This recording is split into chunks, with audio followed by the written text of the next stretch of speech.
Coming up on Cannabis Coast to Coast News with Elena Pinto this week, THC-infused beverages are coming to the United Center in Chicago. That's right, the home of the Bulls and the Blackhawks will be the first big league venue to allow it.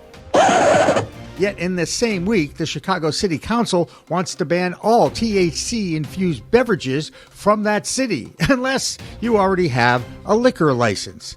Plus, did you see what U.S. Senator Kirsten Gillibrand said at the High Rise event in New York City this week? Quote, "I need President Trump to want to do cannabis. Maybe we should offer him a cannabis license for New York so he can make a ton of money, and then he will be for this industry. So, I don't know, but that's just one theory," unquote. Obviously, the senator was kidding. And the NRA joins the cannabis lobby in support of freeing gun rights for cannabis consumers, while nothing is moving on the DOJ's executive directive to move cannabis to Schedule III. Plus, all the while, the DEA says it's drafting a rule to reschedule cannabis ASAP. Is that cannabis standard time? Plus, did Florida's Smart and Safe campaign for an adult use ballot question in the fall reach its signature goal for a February 1st deadline? Plus, state reports from California where vape sales passed flower sales for the first time ever, while Kentucky adds another medical dispensary to their new program. And an international report, including Brazil passing a bill to allow a medical program to proceed. All that and more on Cannabis Coast to Coast News with Elena Pinto. Next.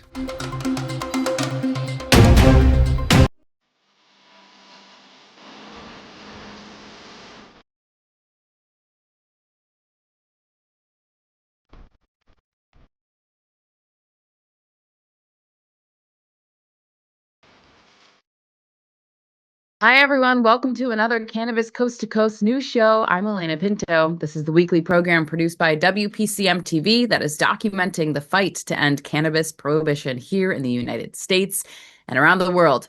Up first this week, a sign of normalization. The United Center in Chicago, Illinois, the home arena for the NBA's Chicago Bulls and the NHL's Blackhawks. And now people who attend events at the arena, not those games, but events at Chicago's largest indoor arena will have the opportunity to buy THC-infused beverages. Two products produced by Green Thumb Industries, Senorita and Rhythm Brands, inked the multi-year deal with the United Center that will also include a pop-up designated distribution bar. It's great news, but the caveat to this is that those drinks will not be at those professional sports games, just other events. Another caveat to this, because in the same week this happened, the Chicago City Council banned THC-infused beverages in their city, unless you have a liquor license. Since this is a major win in a major market for THC-infused hemp beverages, Carrie Hinkle has much more. I'm Carrie Hinkle with Bayou City Hemp out of Houston, Texas, and I am back with another hemp report for Cannabis Coast to Coast News. This week, we have some exciting developments in the city of Chicago as it relates to hemp beverages. Somewhat tied to policy, which is what we normally cover on this segment, Chicago recently passed an ordinance that would ban all hemp products besides beverages. Now, the mayor still has to sign this ordinance into law, and there's a chance the mayor would veto it.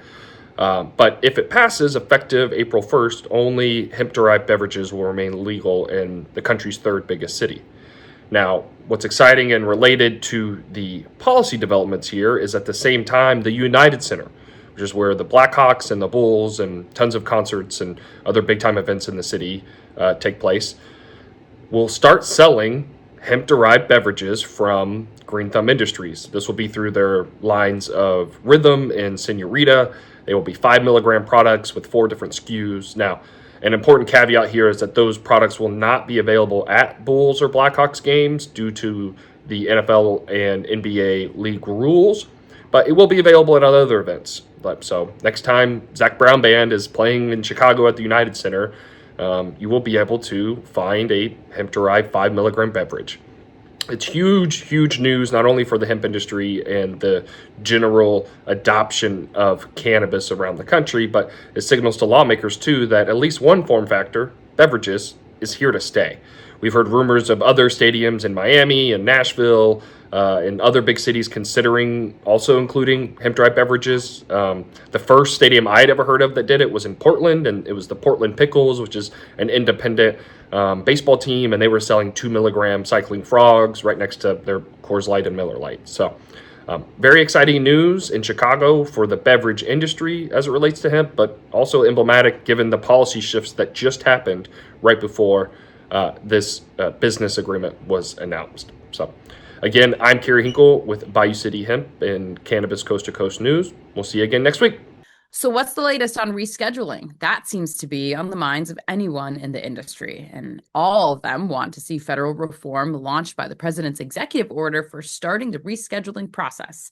In an event in New York City this week, U.S. Senator Kristen Gillibrand attended the High Rise event in conjunction with Cultivated and Gotham Media. At the event, the pro-cannabis Democrat was asked about how to continue the momentum President Trump started back in December of last year. She has been using her access to the president to get him to continue to drive his Republican Party toward federal reform. And in an interview with Jeremy Burks, Senator Gillibrand said, quote, "I need President Trump to want to do cannabis. If I can get him convinced it is a great business, maybe we should offer him a cannabis license for New York so that he can make a ton of money and then he will be for this industry." So I don't know, but that's just one theory, unquote. She later admitted that she was kidding when she said it, but it doesn't take away from the fact that Gillibrand and others on both sides of the political aisle are trying to build off his form of leadership on this issue. We've already reported on the positive trickle-down effect from the news conference when he signed the executive order on December 18th. Stocks went up, and some state legislatures are picking up on the opportunity to move forward with their own decriminalization initiatives for medical programs. Some, like Virginia, are poised to become the next adult use legal state before the end of this year, bringing that total to 25, or half of this country's states, a symbolic mark for sure. Here's Joe Parsons with his Virginia update.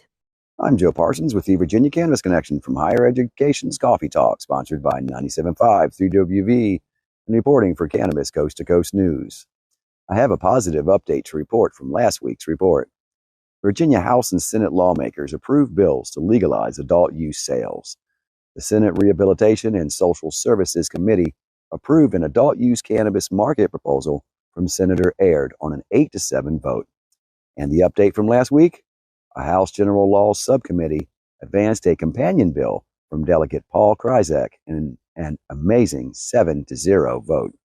Delegate Kryzak went on record saying, "The bill has a tremendous amount of input and intent. And with intention, we hope we can make it to the finish line." He went on to say that pretty much 99.5%, if you will, are on the same page with the legislation, and the reform is overdue. As an activist for justice, I have some more good news to report. The new cannabis resentencing bill, HB 26, has officially passed the House of Courts and is now heading to the Appropriations Committee to hopefully advance and move one step closer to becoming law. This bill would allow for simple cannabis-only convictions to have a chance to be resentenced once the laws change. This could possibly reinstate voting rights, restore the right to own a weapon, restore their integrity, and further possible employment opportunities.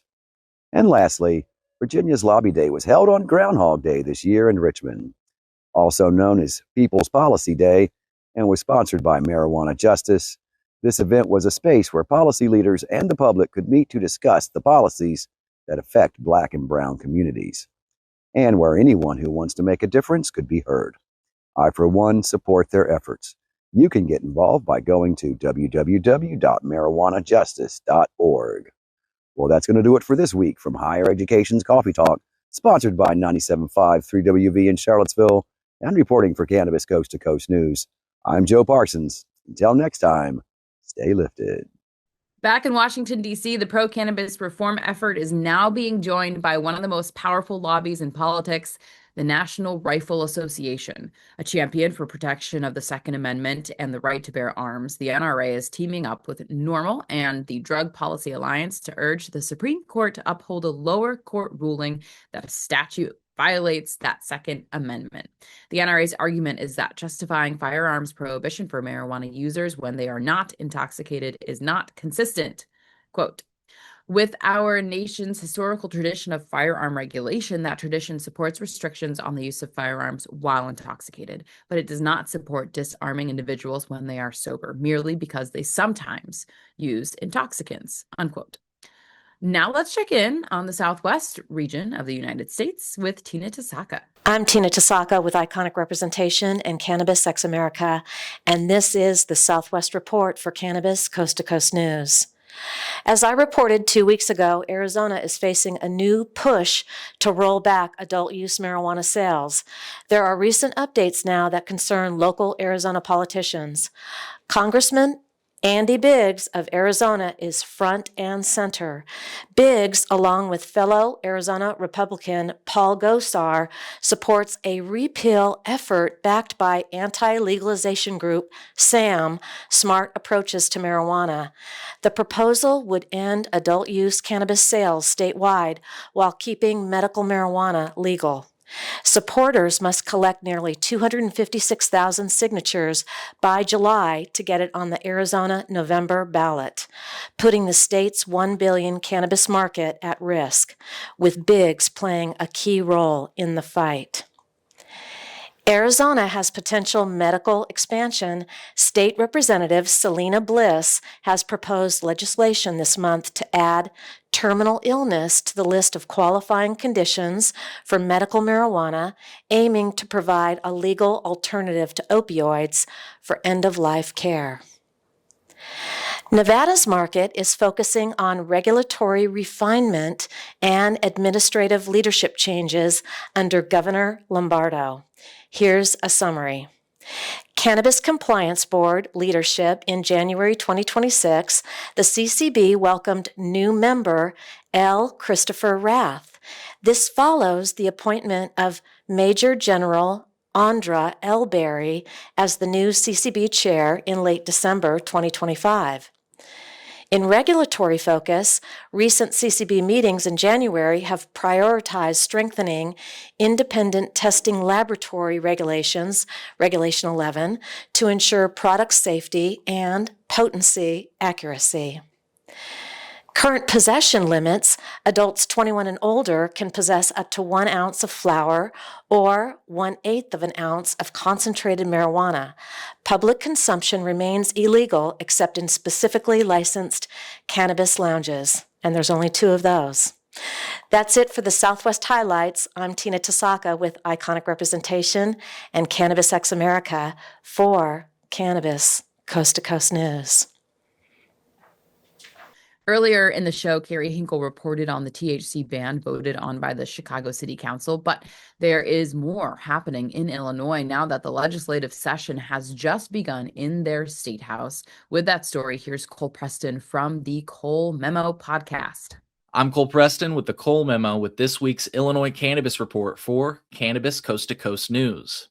Another year here in Illinois brings another legislative session, and with that, we have several cannabis-related proposals that have been filed, including what's known as the Cannabis Omnibus, which includes language for both medical cannabis patients and the industry here in Illinois.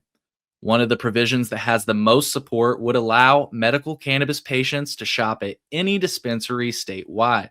The bill would also require dispensaries to implement patient prioritization plans, whether that be dedicated lines or hours. I recently sat down with Jason Brown from Illinois News Joint for episode 256 of the Cole Memo podcast. Again, a lot of the stuff is just normal fixing what you need to do for a regular law. As Jason was saying, these proposals are not controversial expansions. They're practical fixes that lawmakers have struggled to pass for years at this point. Now, I want to be clear, all of these bills have just been filed. They've not even advanced out of committee and would still need to go through the Illinois House, Senate, and be signed into law by the governor before any of this language could take effect. But I suppose that's something that all of us Illinois advocates and industry stakeholders could work towards during this year of 2026. Now, that'll do it for this week's Illinois Cannabis Report. Once again, I am Cole Preston from the Cole Memo, reporting for Cannabis Coast to Coast News. Taking a look at California now, there's been an interesting development in the nation's #1 cannabis market.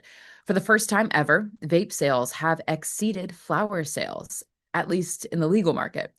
It was in July of last year that vapes passed flower sales of cannabis for the first time. By December of 2025, that gap has grown larger, with $124.4 million in vape sales and just $107 million for flower.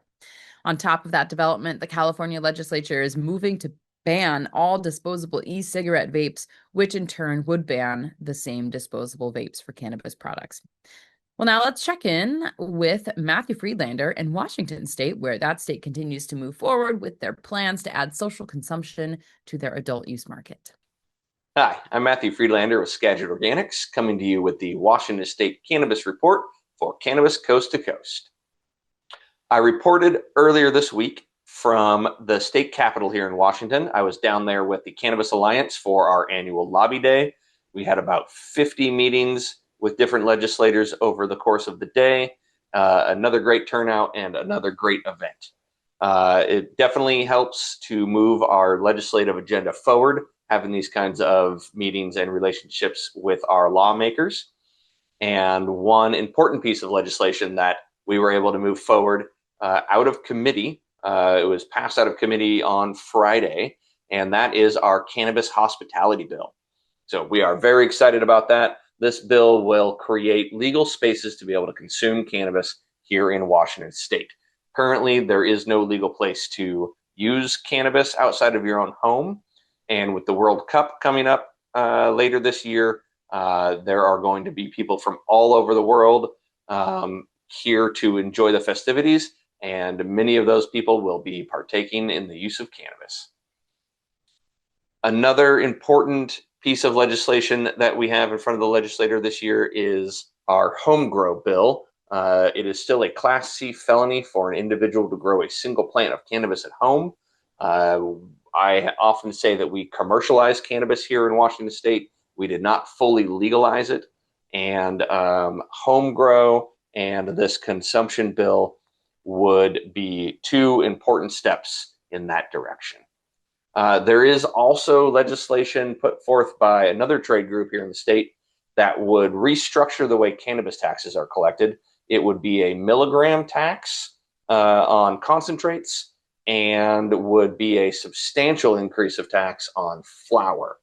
Not a real popular bill. We're keeping an eye on it because it will be, it's called Necessary to Institute the Budget, which means that this bill will be alive till the very last second of session, and lots of weird things can happen when you're dealing with legislation that concerns the budget. So we are going to be watching this one closely. Again, not a real popular piece of legislation for the industry, and we're hoping that it's not going to go any further than it has. So that's what I've got for you this week out of Washington State. My name is Matthew, reporting for Cannabis Coast to Coast. Don't forget to like, share, and subscribe. You will never guess where Kimmy Cannabis is. Usually reporting from her native Oklahoma, she is in Hawaii for their cannabis conference. Do you think she might actually take a week off and enjoy paradise? Well, she probably will, but she is able to file a report this week. I am Kimmy Cannabis from Can I Talk About It with your Oklahoma Cannabis Report for Cannabis Coast to Coast News. While Can I Talk About It is covering the Hawaii Cannabis Expo and the prestigious Aloha Cup competition in Oahu, Oklahoma was absolutely popping with award events celebrating the best in our state's cannabis industry. And one company continues to rise as a true Oklahoma standard of excellence, Be Elevated. Formed in 2019 by 4 guys in Yukon, Oklahoma, Be Elevated quickly made a name for themselves with their live local infused honey and early patient favorites like their cake pops. But this brand didn't stop at tasty innovation. They built a reputation rooted in patient care and quality from day one. In May of 2021, Joshua Graston joined forces with Be Elevated, bringing Eco time-release capsules to the market. Later that year in October, they launched a cancer patient program that has since served 127 patients, with many reported to be in complete remission over the past 4 years. Today, Be Elevated is known for those time-release capsules, their sister tincture line, luxury handcrafted chocolates, and live rosin gummies, all while holding a firm commitment to being leaders not only in production and innovation, but in the true patient advocacy. And this year's alone, Be Elevated brought home over 20 awards, recognizing excellence and quality across the board. I'm also hearing that Be Elevated has just been invited to provide cannabis education at Rocklahoma as part of the Cowboy Cup crew. And I'll have more details on that coming soon. That's it from Hawaii, reporting on Oklahoma. I am Kimmy Cannabis. Peace, love, and all that good stuff. That'll do it for the A block of this week's Cannabis Coast to Coast news. But in the B block, we look at the international scene, and the country of Brazil is ready to implement a legal way to grow cannabis for medicinal purposes. We'll check in on Europe with Dave Barton next as Cannabis Coast to Coast news continues after this break.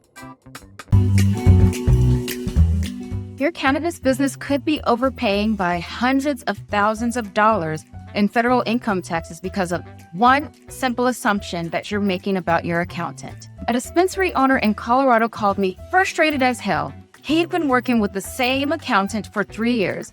His accountant said, "What's 471C?" Here's what the ignorance of that accountant was costing this business owner: $180,000 every single year for 3 years. 471C has been around since 2017.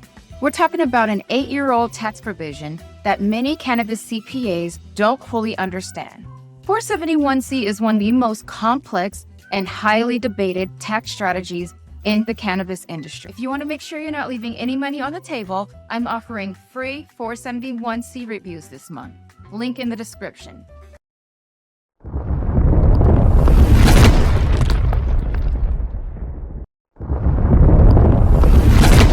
Accounting Buds has grown into Buds Group, the same award-winning quality, now with more service offerings. Buds Group, your best buds in the biz.